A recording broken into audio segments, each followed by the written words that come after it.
La tension reste extrême entre chauffeurs de taxi et chauffeurs Uber Pop. Alors que les taxis lanceront un mouvement national à partir de jeudi, on peut se demander si ces derniers ne vont pas trop loin dans les intimidations, dans les violences parfois. C'est la question qui fâche de 7h15 sur Europe 1. Et pour y répondre, nous sommes en duplex de Lille avec le président de l'UNT, l'Union nationale des taxis, Alain Griset. Bonjour. Bonjour. Depuis plusieurs jours, on a vu des taxis exaspérés recourir parfois à la violence contre des chauffeurs Uber Pop, ces particuliers qui ont une petite activité de VTC avec leur véhicule. Est-ce que vous condamnez sans ambiguïté clairement ces actions ? Je les comprends. Vous savez, depuis plusieurs mois, les taxis sont victimes de provocations journalières. Et puis, les taxis ont affaire à une entreprise qui est gérée par des voyous, qui fait du terrorisme économique. Et donc, aujourd'hui, il est nécessaire que les pouvoirs publics prennent en considération cette situation. Vous comprenez donc ces actions violentes. Je voudrais vous faire entendre un extrait réalisé d'un reportage réalisé dans la nuit de jeudi à vendredi par François Coulon, notre correspondant à Nantes. Des chauffeurs de taxi ont tendu un guet-apens à un chauffeur Uber Pop et ça donne ça. On est une dizaine là, dans chaque rue là. Comme ça, dès qu'on va l'arriver, on va le bloquer. Je suis révolté, j'ai la haine. Maintenant, c'est la guerre. Nous, artisans taxi, qu'on a tout payé, une licence à 180 000 €, qu'on se dit maintenant, c'est la guerre. Je boue dans ma voiture. C'est la haine, c'est la guerre. Vous comprenez, vous validez ça, Alain Griset ? Naturellement, puis d'ailleurs, il y a une vraie incompréhension et le gouvernement doit nous dire réellement où il veut aller.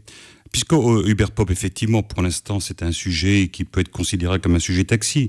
Mais au-delà de ça, c'est un vrai sujet de société. Est-ce que dans notre pays, on peut continuer à avoir des personnes qui travaillent sans être déclarées, sans payer de cotisations, sans payer d'impôts, sans payer de TVA.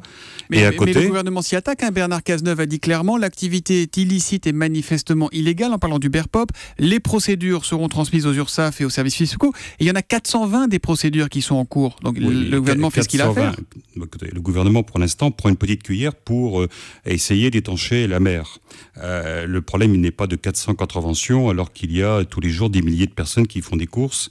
Et donc, il y a deux solutions. Ou le travail dissimulé est quelque chose d'illégal en France et on arrête l'application, ou alors on considère que le travail dissimulé est quelque chose de très bien, et à ce moment-là, pourquoi l'ensemble des artisans français continueraient à payer des TVA, des cotisations sociales ?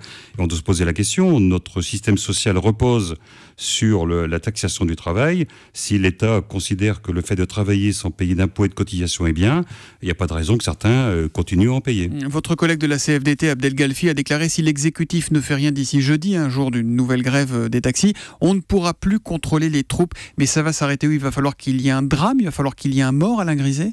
Non, justement, la profession a souhaité organiser une manifestation, puisque sinon, les taxis sont bien obligés aussi, lorsqu'ils sont agressés tous les jours, de pouvoir se défendre. Et donc, nous allons organiser des mouvements qui vont être des mouvements puissants. D'ailleurs...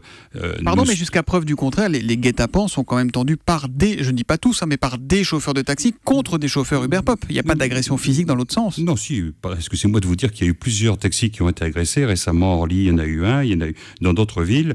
Et donc aujourd'hui, on a affaire réellement à un vrai terrorisme économique. Les taxis sont des artisans qui, comme beaucoup d'autres artisans, payent des cotisations sociales, payent des impôts. Aujourd'hui, l'État doit arrêter les gens qui travaillent de façon dissimulée.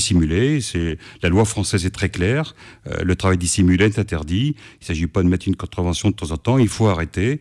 Le ministère de l'Intérieur fait ce qu'il veut, mais à côté de ça, les services de l'État, au sens large, doivent utiliser les moyens qui sont les leurs. Et en attendant, vous incitez les chauffeurs de taxi à se faire justice eux-mêmes. On est quand même dans un état de droit. Ils ne font pas justice eux-mêmes. L'état de droit devrait empêcher les gens de travailler au noir. Les taxis aujourd'hui, simplement, signalent au service de police, ce qui est tout à fait dans la règle, les gens qui sont hors la loi. Et lorsque un taxi utilise un Uber Pop, il signale au service de police pour que ceux-ci viennent faire leur travail. Donc si je croise un taxi qui téléphone en conduisant sortant d'Europe 1, je l'interpelle et je livre à la police. C'est ça la logique ? Les taxis peuvent téléphoner comme les journalistes peuvent téléphoner dans leur voiture. On ne va pas comparer cet acte-là avec le fait de travailler de façon dissimulée. On a eu la semaine dernière, par exemple, à Lille, une personne qui est fonctionnaire, qui est en arrêt maladie. Apparemment, il n'était pas en arrêt maladie pour pouvoir faire du transport de personnes. Et en plus de rouler la sécurité sociale, il travaillait au noir. Et si on trouve ça formidable, on change de monde. Est-ce que vous appelez au calme dans le cadre de la manifestation de jeudi et d'ici jeudi ? naturellement.